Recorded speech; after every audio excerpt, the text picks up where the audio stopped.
अस्सलाम वालेकुम dear students. आज की वीडियो में हम डिस्कस करेंगे ऑक्सफोर्ड ALLT की स्पीकिंग के बारे में, कि जिसके बारे में स्टूडेंट्स काफ़ी परेशान नज़र आते हैं कि ये स्पीकिंग कैसे कवर अप होगी, इसके पार्ट्स क्या हैं, इसका क्राइटेरिया क्या है और हमने इसकी तैयारी कैसे करनी है। तो पहली तो बात ये कि ये एक बहुत सिंपल सा टेस्ट है, सिंपल सी स्पीकिंग है, इसमें कोई मुश्किल नहीं है। अगर हम इसके क्राइटेरिया को पहले समझें और उसको स्टेप बाय स्टेप उसको एक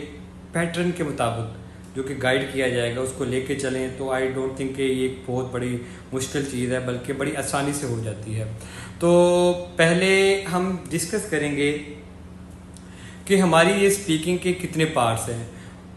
पार्ट्स इसके 4 होंगे और पार्ट्स में डिवाइड करने का मकसद ये होता है कि एग्जामिनर ये चेक करता है कि आइदर स्टूडेंट इस काबिल है कि उसके ऊपर डिफरेंट किस्म की सिनेरियोज आ जाएं, डिफरेंट कंडीशंस आ जाएं, तो वो उनमें बोल सकता है या उनमें कम्युनिकेट कर सकता है कि नहीं कर सकता है। उससे अगली बात ये कि हमारा जो स्टूडेंट्स का लेवल होता है वो लेवल होता है कम्युनिकेटर लेवल, जो कि B2 लेवल होता है, जिसको हमने नाम दिया गया है, जिसको सेफर के तहत CEFRA को उनका प्रोग्राम है उसके तहत नाम दिया गया है B2 लेवल। कि स्टूडेंट को इस काबिल होना चाहिए कि वो अगले बंदे से बात कर सके और उसको अपनी बात समझा सके, उसकी बात को समझ सके। लाइक स्टूडेंट क्लास में बैठा है तो वो जब तक टीचर के साथ कम्युनिकेट नहीं कर सकता तो इट मीन्स कि he is not able to understand the lecture. So that's why for students उन्होंने जो लेवल डिमांड करते हैं वो लेवल जो है वो B2 का लेवल है, जो कि यूनिवर्सिटी की तरफ से डिमांड किया जाता है कि स्टूडेंट ने अगर टेस्ट पास किया है तो उसकी पासिंग लेवल B2 तक होना ज़रूरी है। तो ये तो एक डिमांड होती है यूनिवर्सिटी की। उसके बाद क्या है,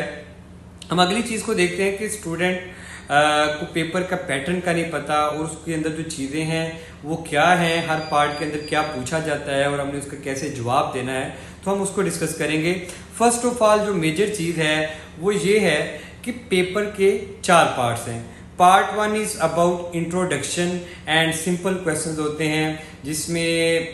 कि आप ये भी समझ लें कि पार्ट 1 जस्ट इसलिए डिज़ाइन किया गया है कि स्टूडेंट को एग्जामिनर के साथ फेमिलियर करने के लिए, कंफर्टेबल करने के लिए। और दूसरी बात ये कि पार्ट 1 जो है वो बैंड्स में या नंबरिंग में या मार्किंग में इंक्लूड नहीं होता। तो ये एक बड़ा आसान चीज़ हो जाती है, स्टूडेंट के ऊपर एक बर्डन रिलीफ हो जाता है कि इस पार्ट के नंबर नहीं है। असल जो मार्किंग या बैंडिंग स्टार्ट होती है, बैंड स्टार्ट होते हैं, उसके लिए पार्ट 2, 3 और 4 काउंट किए जाते हैं।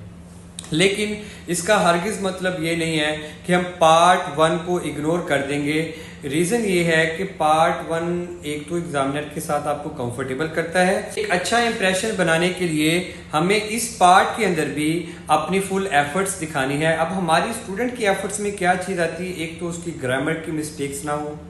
दूसरा उसकी फ्लुएंसी अच्छी हो, सेंटेंस स्ट्रक्चर अच्छा हो, डिलीवरी अच्छी हो, मीन्स के वो मौके के मुताबिक अच्छी बात बोल सके। ये सारी चीज़ें जो हैं ये बेसिक रूल्स को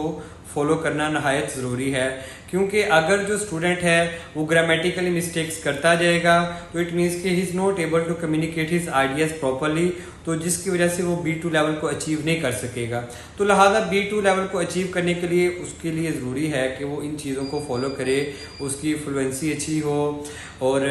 उसकी ग्रामर अच्छी हो, उसका सेंटेंस स्ट्रक्चर अच्छा हो और उसके पास बोलने के लिए आइडियाज़ भी प्रॉपर हो। अब पार्ट 1 में आसानी ये है कि मोस्टली जो है क्वेश्चंस वो सिंपल से ही होते हैं, जैसा कि वो ये पूछ लेता है कि what are your hobbies, why you are taking this exam, going to study, and मज़ीद वो ये पूछ लेता है